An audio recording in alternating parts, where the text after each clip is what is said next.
Bonjour, je vous présente cet ouvrage de Dominique Bourrel, Moses Mendelssohn, la naissance du judaïsme moderne.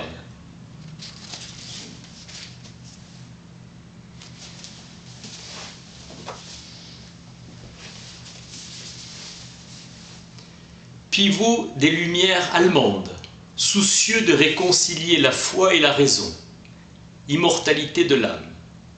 Par la raison, l'homme peut accéder à la révélation divine. Défend le judaïsme, seule religion dont la loi a été révélée. La culture juive innerve la culture allemande. Célèbre les noces des Lumières allemandes, Aufklärung, et des Lumières juives, Haskalah. Le Platon allemand, vénéré comme Maïmonide. Son portrait est partout où les Juifs allemands s'exilèrent. Le dernier Moïse donna Heine, Marx, Einstein, Freud et Schoenberg. Le compositeur Félix Mendelssohn ralluma l'étincelle de l'histoire d'amour après un siècle de son ancêtre Moses, entre l'Allemagne, Berlin et les Juifs. Goethe de Weimar affirme avoir entendu mugir la mer. Félix, juif converti au protestantisme. Léon Bloy, l'histoire des Juifs barre l'histoire du genre humain comme une digue barre un fleuve pour en élever le niveau. La naissance du judaïsme prussien moderne est une histoire prussienne. Symbiose de la Prusse de Frédéric II. Émancipation des Juifs à différencier de l'assimilation. Sortie du ghetto. Avec Moses, le peuple juif éprouve le besoin de philosopher. Polémique sur la spécificité de langue hébraïque irréductible à la syntaxe occidentale. Effet Mendelssohn réconcilié avec le rabbin de Prague, Ézéchiel Landau, son adversaire le plus déterminé. Comme Luther l'avait fait avec la papauté, Mendelssohn renversa le Talmud. Il traduisit la Bible, le bien commun de tous les juifs allemands, et défendit ses frères. Dans la littérature sioniste, l'image est autre. Il n'a pas élevé ses enfants dans l'exigence du Lernen, apprendre, et a ruiné l'unité nationale. L'émancipation s'achève avec succès, et son apôtre et fondateur Mendelssohn mérite la reconnaissance. Mirabeau le rendit populaire en France et en Europe. Renan le place avec Spinoza dans les inspirateurs nationaux. Adversaire célèbre, Moses Sofer, fondateur de la Yeshiva de Presbourg, dira « Tout ce qui est nouveau est contre la Torah ». Réputation de piété de Mendelssohn. Scribe égale Sofer. Il est né en 1729, Mendelssohn, le 12 Elul 5489 selon le calendrier juif. Il n'est jamais allé à l'université et a appris au contact des autres. Il fut précepteur, comptable et directeur d'une manufacture de soie. Il a lu le Pentateuque à 5 ans, le Mishnah à 10, partie du Talmud de codification de la loi orale.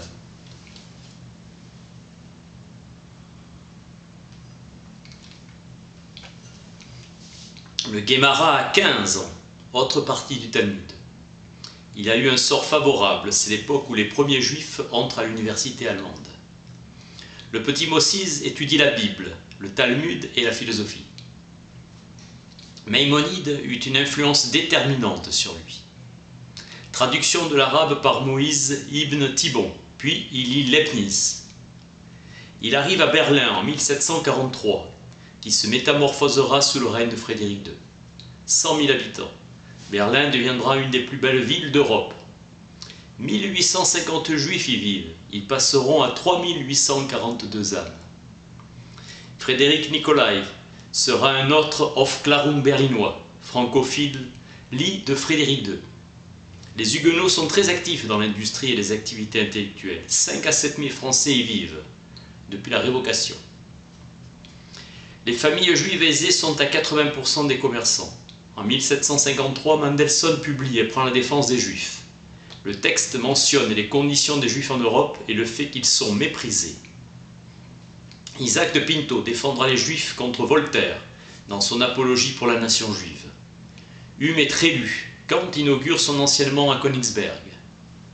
Mendelssohn évoque Spinoza qui inventa l'harmonie. Refus horrifié. Hegel, Spinoza ou pas de philosophie. Lessing présente la métaphysique de Mendelssohn comme un second Spinoza. Il s'inspire de Christian Wolff. Tout sépare le penseur juif exclu de la synagogue du luthérien formé à l'école de Leibniz et de Suarez, à tel point qu'il est apprécié à Rome. Spinoza pense une nouvelle métaphysique. Joseph Pandin de Jarige amorce une première lecture équitable de sa pensée. Il lui est concédé une certaine harmonie. Ainsi apparaît Spinoza au milieu du XVIIIe siècle, en Allemagne. Ses principes sont moins faux qu'incomplets.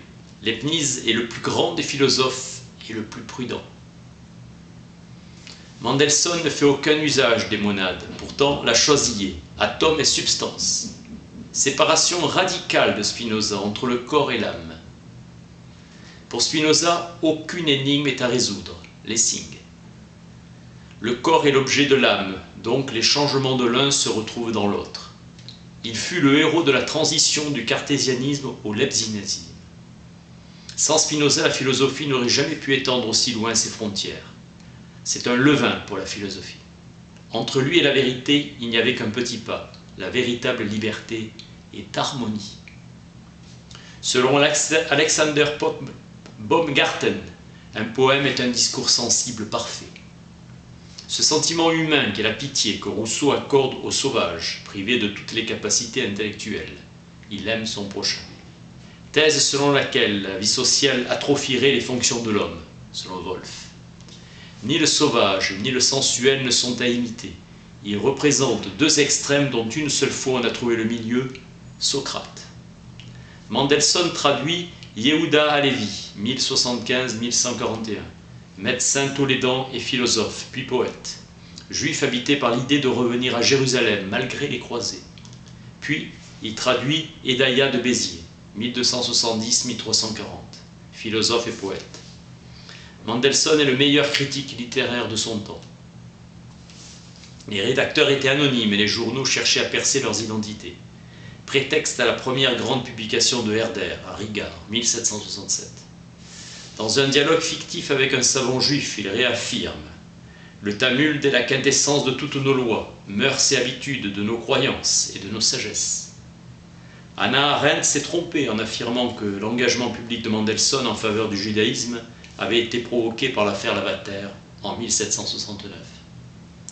Le Talmud est défendu sans complexe et avant la reconnaissance officielle de l'Académie, en 1763.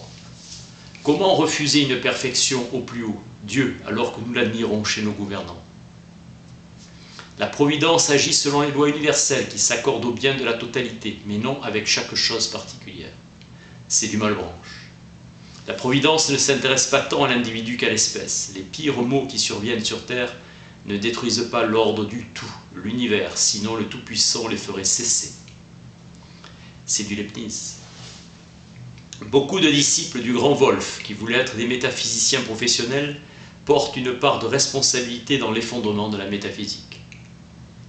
Depuis les formules de l'algèbre jusqu'aux plus petits vers rampant dans la poussière, il n'est à peu près rien des sciences et de la nature que la République des lettres s'est fait servir de preuve pour l'existence de Dieu. Kant veut conclure du possible comme conséquence à l'existence de Dieu, comme principe. Mendelssohn ne ménage pas son admiration. Chaque disparition est une naissance négative. Le 18 mars 1762, jour de son anniversaire, Nicolai reçoit l'ordre de cesser immédiatement la publication sous peine d'amende. Le roi lui-même aurait donné l'ordre. Si un juif attaquait véritablement la religion, il contrevenait au privilège de 1750. Nicolai le sait, le ciel sait de quoi l'avenir sera fait. Moses remporta un prix berlinois en philosophie devant Kant. Lui, l'autodidacte, simplement toléré, un leibnizien couronné en métaphysique. La reconnaissance de l'Académie. Wolff voyait dans le modèle mathématique et même logique une garantie de la scientificité du discours philosophique. L'adversaire Christian Angust y voyait un dogmatisme. Pour Mendelssohn, les écrits antérieurs sont devenus presque inutilisables depuis le progrès des sciences. concept d'évidence qui comprend une notion de certitude et une autre de compréhensibilité. La clarté d'une perception s'accroît avec la clarté de ses marques distinctives, grâce à leur distinction et leur adéquation. La vivacité de la pensée est son brillant. La conscience de la vérité est la certitude sensible est la persuasion, la certitude intellectuelle est la conviction. Il disjoint la rigueur d'un raisonnement et sa transparence, évidence dans les principes mathématiques. Kant ne tient pas que la philosophie imite les sciences mathématiques. L'objet des mathématiques est facile et simple, celui de la philosophie au contraire difficile et complexe. Les mathématiques traitent des quantités, la philosophie des qualités. Pour George Friedrich Meyer, la philosophie est une science des qualités universelles des choses. Le mathématicien ne s'occupe pas de l'existence des choses. On demande bien plus aux philosophes qu'aux mathématiciens. Objection de Leibniz. On ne peut déduire l'existence de Dieu de son idée. L'existence nécessaire est possible, l'existence nécessaire est réelle. La philosophie doit se battre contre les préjugés, là où les mathématiques s'adressent à des esprits non partisans. L'unité de Dieu ne vient pas, chez Mendelssohn comme chez Wolff, de son existence nécessaire, mais de ses perfections infinies, comme chez Baumgarten. L'être tout parfait ne saurait être dépendant, car il ne serait tout parfait. L'être tout parfait existe en vertu de sa seule possibilité. La preuve, j'existe, et je n'existe pas moi-même. Mon existence est contingente, preuve par la beauté et l'ordre dans les lois du mouvement. John Locke affirmait que la morale est capable de démonstration aussi bien que les mathématiques. Pour Wolff, rends l'état intérieur et extérieur de toi et de tes prochains aussi parfait que tu le peux en proportion convenable. Mendelssohn retrouve la tradition philosophique juive du Moyen-Âge chez Saadia ou Bahya ibn Bakda, en opposition avec les guides des égarés de Maïmonide. Ce n'est pas l'honneur de Dieu qui est le but de la création, mais sa bonté. Obligation morale de Kant de nous soumettre à la volonté de Dieu. Rends les autres et toi-même parfaits. La métaphysique est science de la qualité des choses. Nous sommes obligés non pas au bien, mais au meilleur, car le moindre hasard inattendu peut ruiner tous nos espoirs. C'est le cœur qu'il faut ébranler. Enthousiasme pour la vertu. Accomplir les 613 commandements de la Torah en les intégrant dans son être. La perfection est le ressort de la raison. Mendelssohn a le triomphe modeste. Dans la guerre, il n'est pas rare que ce soit le plus mauvais général qui l'emporte. Mendelssohn, philosophe juif, s'inscrit dans ce courant de retour à la Grèce, notamment Platon, comme fruit de la conscience nationale allemande. C'est surtout Socrate qui est la grande figure du XVIIIe siècle. Tous célèbrent Saint Socrate, repris à Érasme. Socrate crée la seule et bonne vraie philosophie fondée sur ce que chacun se sent être. Platon change en or tout ce qu'il touche par l'élévation de son âme. Hamann, le Socrate allemand, la vocation du maître de Platon était de transplanter sur terre la morale de l'Olympe et de transposer la maxime de l'oracle de Delphes, la connaissance de soi. Mendelssohn possédait l'encyclopédie. La légende veut que Diderot, arrêté en 1749, traduisait Platon en prison. Spalding surprend par sa radicalité. L'homme est effrayant de petitesse. Cette terre est une poussière, un point, et moi, où suis-je sur cette terre? Mon âme tend vers Dieu, lumière divine, une voix divine éternelle d'une vérité qui parle en moi. Maître, législateur, amour, sagesse et bonté, je suis dans ses mains. Sa fille Sarah meurt avant de fêter ses 1 an. Message de tolérance de la part de Mendelssohn, immortalité de l'âme. La vie future sera meilleure. La vertu consiste à dégager l'âme des plaisirs du corps, ce corps qui est un obstacle à l'âme. Platon expose les réalités comme le juste, le beau, le bon, la grandeur, la santé, la force conçue en vérité, en soi. L'âme possède un savoir, des idées qui ne viennent pas du monde des sens. Pour Mendelssohn, l'harmonie est l'effet de la substance pensante et non l'inverse. Une substance ne naît pas de ses effets. La pensée est la propriété du simple et le composé a pour propriété que l'étendue et le mouvement. Ainsi, l'essence de l'homme indique sa destinée qui est de croître en perfection. Dans l'univers, ce sont les êtres raisonnables qui occupent une place principale. L'homme aime d'abord sa famille, son pays et l'humanité. Ainsi, il acquiert toutes les vertus sociales. Conclusion de Mendelssohn, la sagesse connaît une patrie universelle, une religion universelle. L'affaire Lavater montre la première victoire éclatante d'un juif. L'eschatologie chrétienne fait une place aux juifs. Attente du Jérusalem céleste chez le fondateur du piétisme, Spener. Attendre le retour du Messie. Dans la Terre sainte, la langue sera unique, l'hébreu. Johann Caspar Lavater, le Fénelon des Allemands, fascina Baudelaire et Stendhal. En lisant La contemplation de la nature de Bond, il dira « Quel génie! Son livre est ma Bible, et il me rend la Bible encore plus précieuse. » Lavater a 36 ans et a écrit 80 volumes. Il croit et attend la conversion de toute la nation juive au christianisme. Première résurrection. Il écrit « Dieu jugera chacun selon sa loi, le juif selon la loi de Moïse, le païen selon la loi inscrite dans son cœur, le musulman sera la loi de Mahomet. » Personne ne sera damné car non chrétien, il tente de convertir Mendelssohn à la soumission franche à Jésus pour espérer le pardon des péchés et la vie éternelle. Troublante contradiction. Controverse, je n'ai pas commencé hier à réfléchir à ma religion, rétorquera Mendelssohn. Polémique. Aimer et admirer sans avoir l'idée ridicule de convertir Confucius ou Solon. Il utilise l'argument groenlandais à la mode avec les récits comme Hans Povelson et Gede, et rappelle son appartenance à un peuple opprimé. Pas de quoi se convertir, c'est sur l'image de Jésus que repose la différence entre judaïsme et christianisme.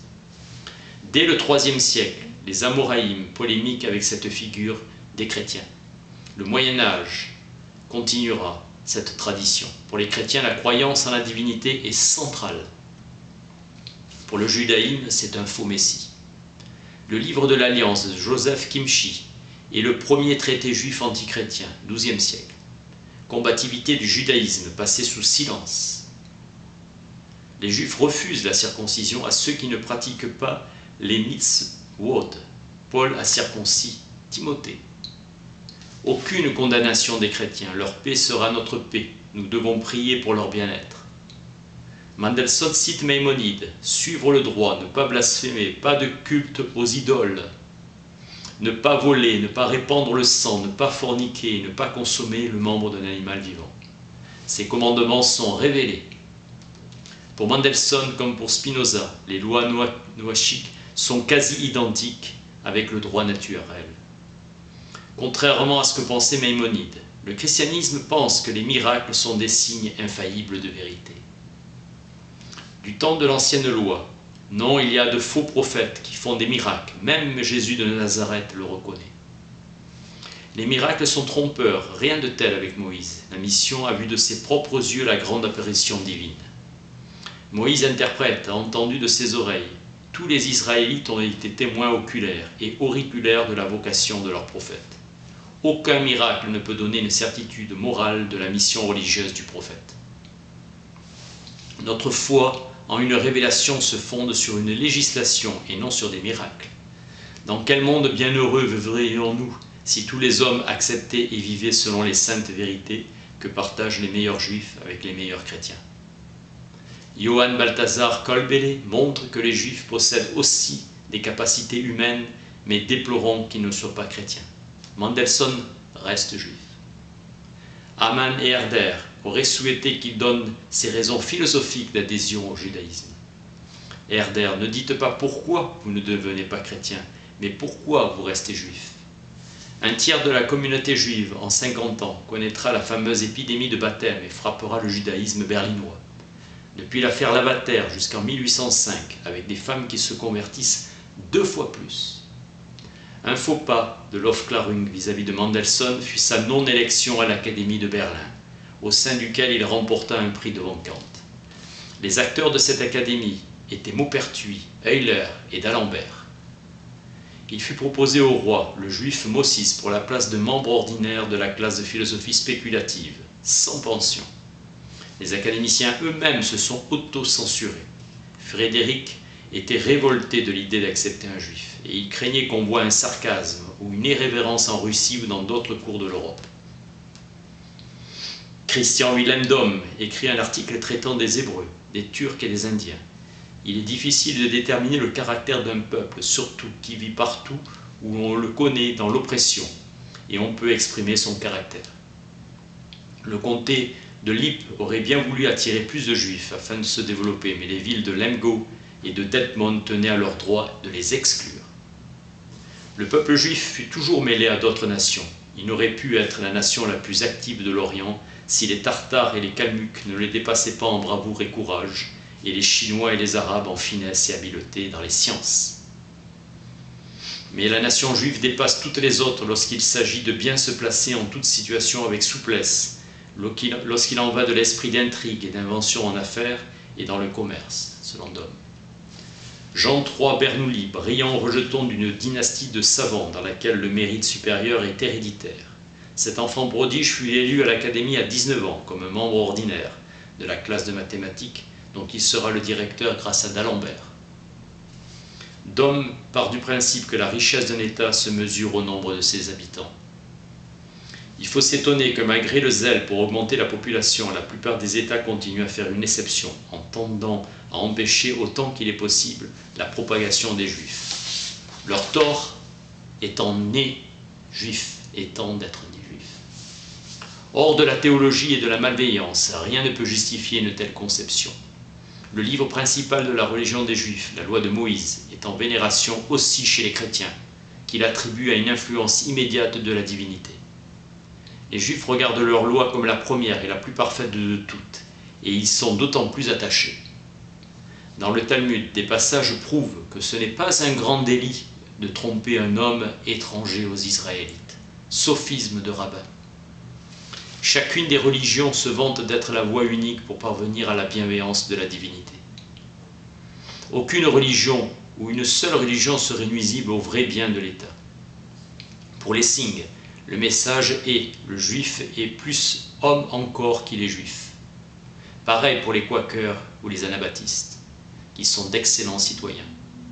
Pour les Juifs, dès que le gouvernement voudra lui accorder les droits attachés à cet État, cette religion n'enseignant rien qui soit en contradiction avec le devoir des citoyens. Le discours est « changer la politique des États en même temps qu'on améliore les mœurs des Juifs ». La monnaie est toujours suspecte quand les Juifs ont eu part.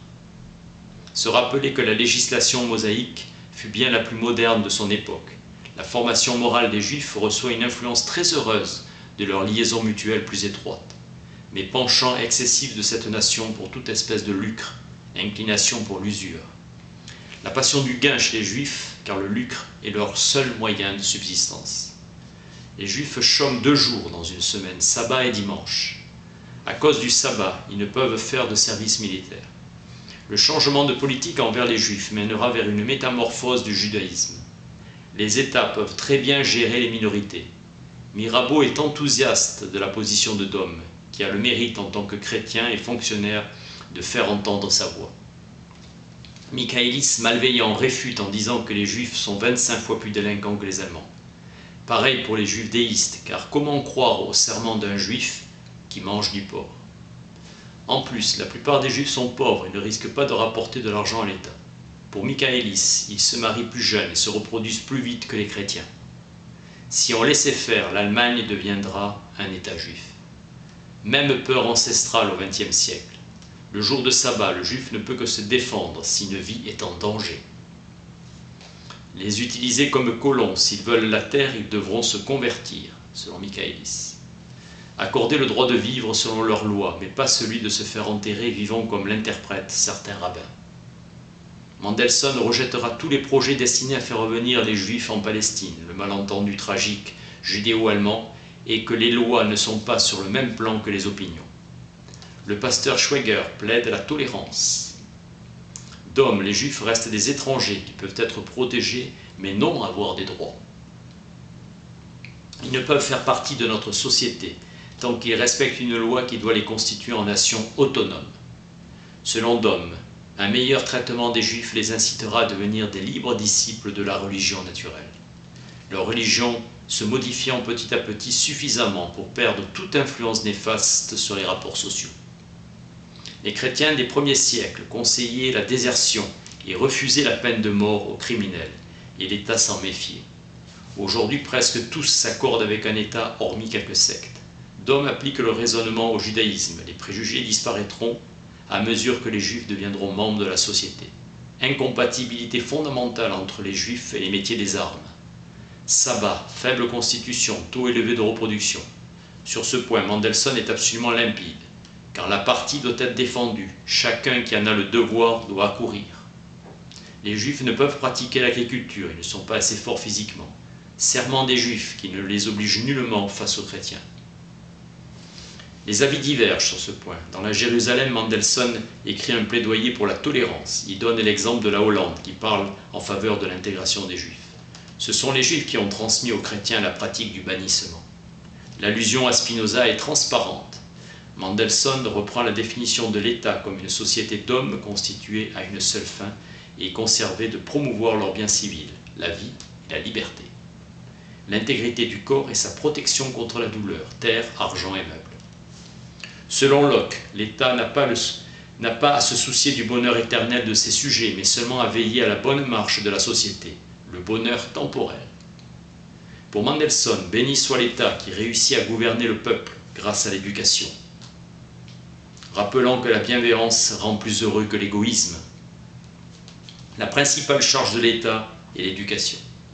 L'homme éprouve sa valeur lorsqu'il exerce sa générosité, en allégeant l'indigence de son semblable par son don, lorsqu'il donne parce qu'il veut. Donne-t-il parce qu'il doit, il ne sent que des chaînes. L'Église dit devenir un pilier du bonheur civil. Les devoirs à l'égard des hommes sont aussi des devoirs à l'égard de Dieu.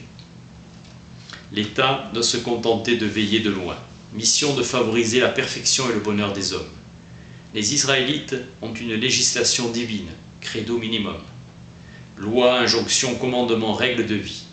Selon Sylvain Zach, la révélation est révélation d'une loi. Et la thèse centrale de Spinoza est que l'Écriture nous enseigne l'obéissance et la sagesse. La providence divine n'est nullement linéaire. L'individu avance en oscillant vers la félicité éternelle. Pour Spinoza, la voie du Sinaï n'enseigne pas l'existence de Dieu. Dieu brisant l'insoumission de leur âme en les poussant à l'obéissance. Pour Spinoza, la loi ordonne l'obéissance. Pas difficile à comprendre, elle s'adresse à la multitude. Mendelssohn fit la traduction de la Bible et son commentaire. Il accepte la traduction de Luther. Et cela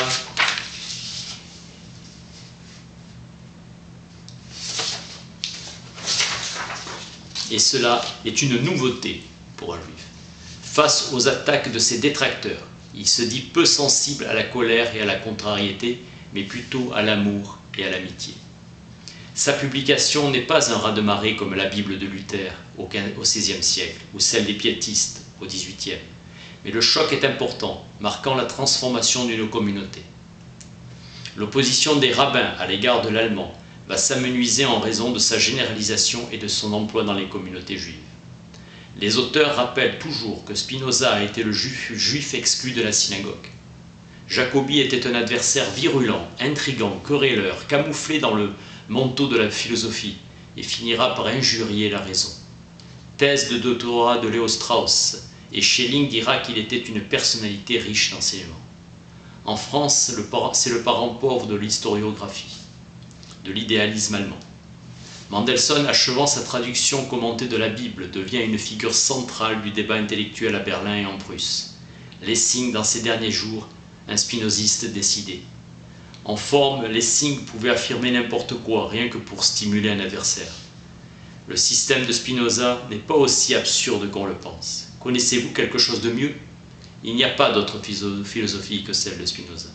Il trouva que tout commencement dans l'infini, peu importe les mots, tout changement dans l'infini pose un quelque chose hors du néant. Il rejeta tout passage de l'infini au fini à la place de tout être divin, de tout émanant, un seulement, tout émanant, un seulement immanent, une cause première du monde, éternellement immuable en soi.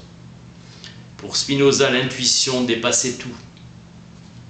Spinoza a été traité de chien crevé. car il faut un long et trop tenace effort de l'esprit.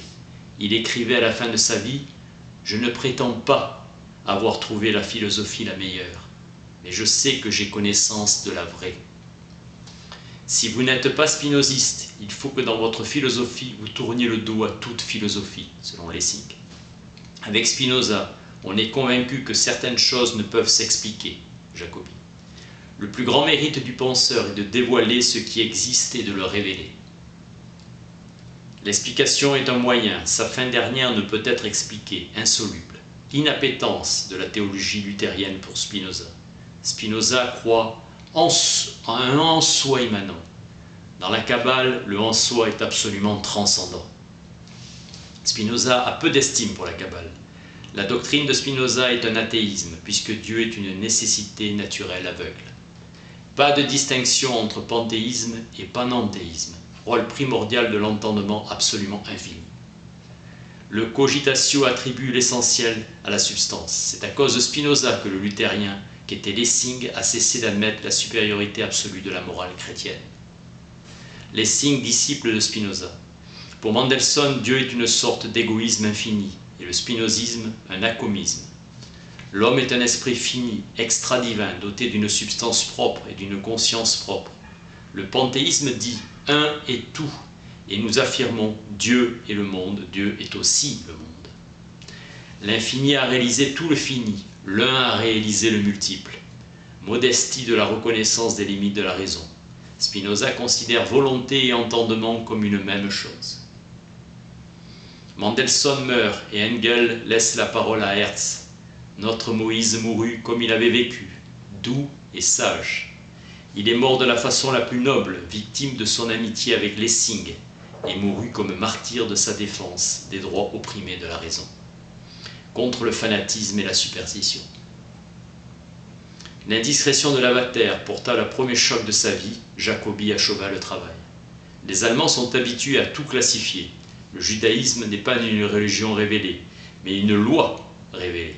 Jacobi a été accusé d'avoir assassiné Mendelssohn. Remarque de Nietzsche, les Juifs surent toujours rappeler les peuples à la raison. Les lumières qui intéressent l'homme en tant qu'homme sont universelles, sans distinction de conditions. Une nation cultivée ne connaît en elle d'autre danger que l'excès de félicité nationale.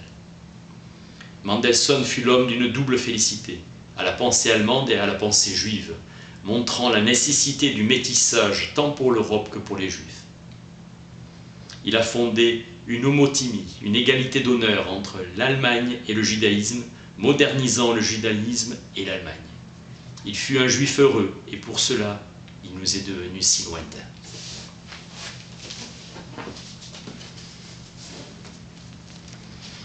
De Dominique Bourrel, Moses Mendelssohn, la naissance du judaïsme moderne.